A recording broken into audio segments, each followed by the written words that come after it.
ভাই, আপনার মনে আছে না গত রমজানে কামাল চাচা এক হাত জাগার লেগা আমার সাথে কি একটা খারাপ ব্যবহার করছে? হ, মনে আছে তো। বিষয়টা অনেক দূর পর্যন্ত গড়াইছিল। ভাই, সে আজ মারা গেছে। আল্লাহ তাআলা তাকে মাফ করে দেখ। ভাই, বুঝতে পারতেছি না জানাজায় যাবো কিনা। মনের ভিতরটা কেমন জানি করতেছে। কেন যাবি না? তুইও মুসলমান আর সেও মুসলমান। আর মুসলমান হিসাবে তার জানাজায় অংশগ্রহণ করা এটা তো তোর দায়িত্ব। তাহলে আপনি বলছেন আমার যাওয়া উচিত, তাই তো? হ্যাঁ, অবশ্যই যাবি, কিন্তু ভাই, কিন্তু কি বলতে চাইতেছেন আপনি? জানাজায় গিয়ে একটা জিনিস ভালো করে দেখিস, সে লাশের সাথে কতটুকু জমি তার কবরে নিয়ে যেতে পারছে।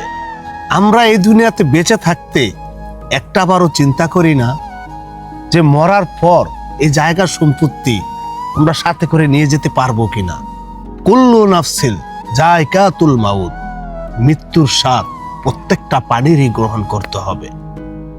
আমরা এই কথাটা জানার পরও মানুষের সাথে কত খারাপ ব্যবহার, কত অত্যাচার, কত জুলুম করি।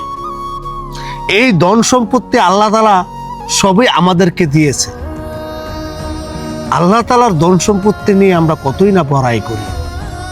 দেখ, ওই দিন কামাল চাচা এক হাত জাগার জন্য তোর সাথে কত খারাপ ব্যবহার করছে।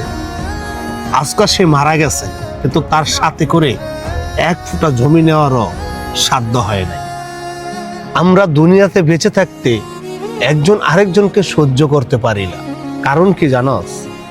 কারণ হচ্ছে এই যে আমাদের এত ধন সম্পদ, এই ধন সম্পদের বড়াই দেখিয়ে অনেকজনের সাথে আমরা দুর্ব্যবহার করি।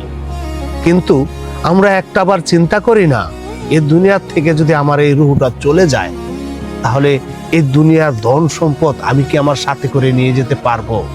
পারবো না।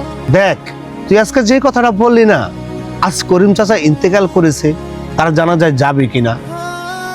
কেন বলছস এই কথাটা? এই কথাটা তুই এই জন্যই বলছস তোর সাথে করিম চাচা খারাপ ব্যবহার করছে তাই। দেখ, আজকে করিম চাচা দুনিয়াতে নাই, কিন্তু তার ব্যবহারটা কিন্তু রয়ে গেছে। হয়তো কোনো একদিন তুই এবং আমি দুজনেই থাকবো না, কিন্তু তোর আর আমার সে আচার ব্যবহার, মানুষের সাথে চলাফেরা, এই কথাটা কিন্তু থেকে যাবে। সে ভালো কাজ করলেও থাকবে, খারাপ কাজ করলেও থাকবে। হয়তো সে বেঁচে থাকতে এই জিনিসটা কখনো বুঝতে পারে নাই, কিন্তু তুই যদি তার জানাজায় যাস, তাহলে তার মৃত্যুটা তোর জন্য, শুধু তোর জন্যই না, আমাদের সবার জন্যই একটা শিক্ষা হয়ে থাকবো।